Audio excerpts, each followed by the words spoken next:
Avec Delphine qui nous rejoint. Bonjour Delphine. Oui, bonjour Brigitte, bonjour Fabia. Bonjour.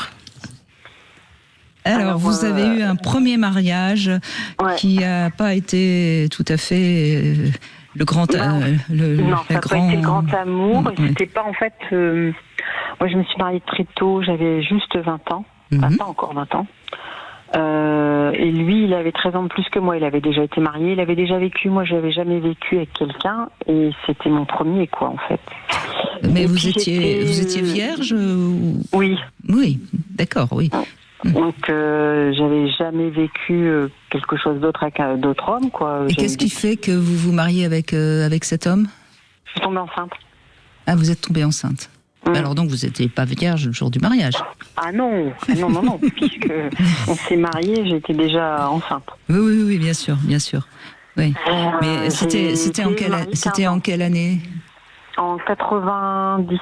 Donc c'est bien ce qui me semblait. L'IVG existait et vous avez pas, vous avez préféré. Mais c'est pas un jugement de ma part, hein, bien sûr. Non, mais je vais vous expliquer. C'était une décision difficile à prendre parce que je souffrais d'endométriose. Oui. Et quand ils ont découvert que j'étais enceinte, je partais en clinique pour faire un curetage. Et là, le gynécologue a dit, bon, on va quand même faire une échographie avant. Et là, en faisant l'échographie, il a vu que j'attendais... c'était 2 œufs, en fait. J'en ai perdu un, mais j'en ai gardé un. Alors, lui, c'était un choix. Il m'a dit, bon, avec ton endométriose, de te faire avorter, tu risques de plus avoir d'enfants après. C'est vrai. Et le médecin, en fait, j'avais eu un traitement pour cette endométriose, c'était du Danatrol. Donc j'avais plusieurs avis de médecins qui me disaient ah non, mais avec du Danatrol, il y a un risque d'avoir un enfant avec un excès d'hormones masculines et d'avoir un enfant où on peut pas vraiment dire il est du sexe masculin ou féminin. Donc après, il se fait opérer à 18 ans où il s'affirmera soit masculin ou féminin. Et vous savez, quand vous avez à peine, j'avais pas encore 20 ans, quoi. Bien donc sûr, c'était très très dur. Et puis moi, dans ma vie, j'avais envie d'être infirmière sans frontières, j'avais envie de voyager, mais j'avais envie d'avoir des enfants aussi. Donc me dire, tu te fais avorter, et si après un jour tu veux des enfants que tu n'y arrives pas, tu penseras toujours à ça. Oui, mais écoutez, moi je trouve que c'est plutôt chouette, c'est qu'à 20 ans, vous avez quand même respecté un désir d'être mère, on pourrait dire. Ah oui, et puis je voyais...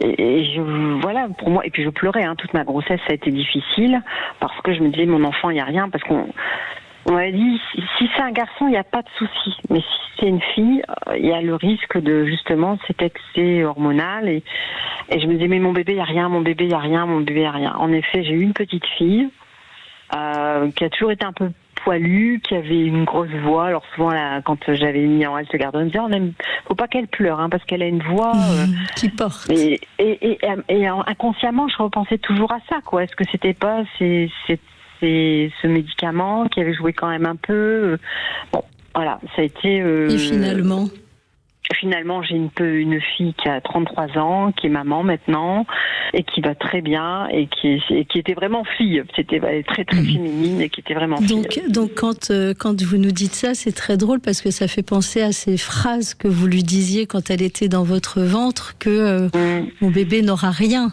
Et finalement, votre désir a été fort. Ah, oui. Et c'est pour ça que je trouve ça important c'est peut-être un peu bête, de communiquer avec son bébé dans son ventre. Mais non, c'est pas bête du tout. Tout à fait, c'est très essentiel. Et je vous remercie de votre témoignage, parce que on voit bien comment, à cause d'un événement dont on n'est pas beaucoup responsable, parce que vous avez fait l'amour avec cet homme, vous tombez enceinte, vous y êtes pas pour grand chose, mais comment ça peut transformer une vie. Tout à fait. Donc j'ai été mariée 15 ans avec cet homme, on a eu 3 enfants. À la dernière, ma fille, la dernière à 20 ans, il est parti, elle avait 5 mois. En fait, j'ai été 15 ans mariée avec lui, mais je me suis jamais sentie équilibrée. En fait, moi, j'ai toujours eu le rêve du film Blanche-Neige, le dessin animé Blanche-Neige, de la princesse, du prince charmant. Et en fait, il s'est montré très prince charmant au début que j'ai connu, mais une fois que j'ai été mariée, c'était terminé. C'était plus du tout un prince charmant. C'était un homme égoïste. Les enfants, ça l'intéressait pas. Alors si, en apparence, devant les gens.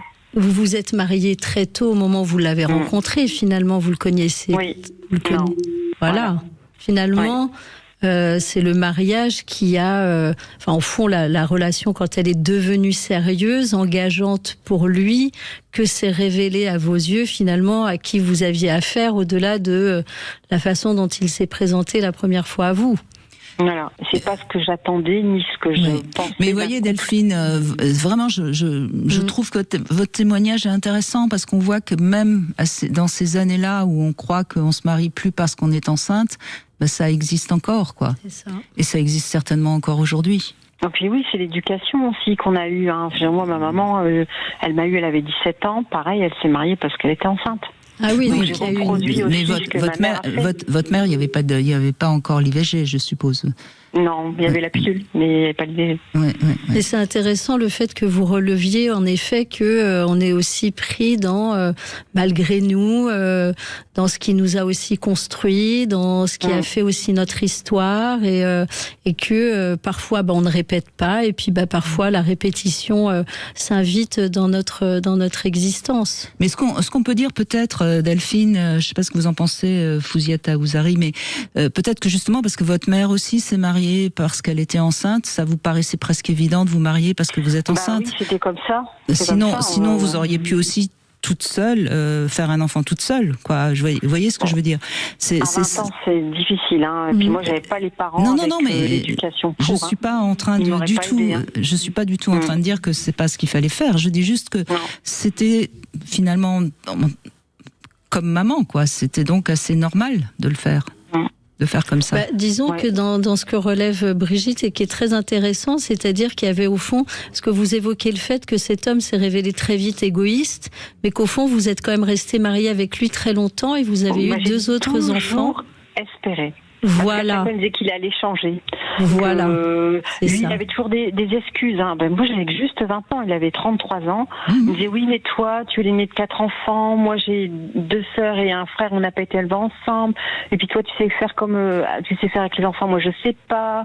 Ma mère était pas maternelle. Mes parents se sont séparés. Donc, la vie de couple, la première femme que j'ai eue, on n'est pas resté longtemps mariés. Il y avait tout le temps des excuses. C'est ça. Et moi, j'espérais, je me disais, il va faire des efforts. Donc, c'est vrai qu'il en faisait, ça durait 15 jours. Vous l'avez cru à chaque fois? Oui, même à la dernière, hein. Ma dernière fille, il y a beaucoup d'écart entre mes filles. Moi, il avait été se plaindre à des amis que je ne voulais plus d'enfants, que lui, il voulait un 3e, qu'il espérait avoir un garçon, qu'on allait faire construire, acheter une nouvelle maison. Enfin, il y avait plein de projets. Donc, je m'étais dit, bon, allez, on repart sur des nouvelles bases. Si j'ai bien compris, c'est lui qui part un moment, hein. Et qu'est-ce que vous en avez ma fille avait 5 mois. Et qu'est-ce que vous en avez retiré? Qu'est-ce que ça a changé dans votre très meurtrie parce que j'ai découvert quand j'étais enceinte de ma dernière qu'il y avait quelqu'un. Et ça m'a fait vraiment mal, Brigitte. Trahison, oui. Ah oui, là j'ai dit je ne donnerai plus jamais un enfant à un homme tellement que j'ai souffert.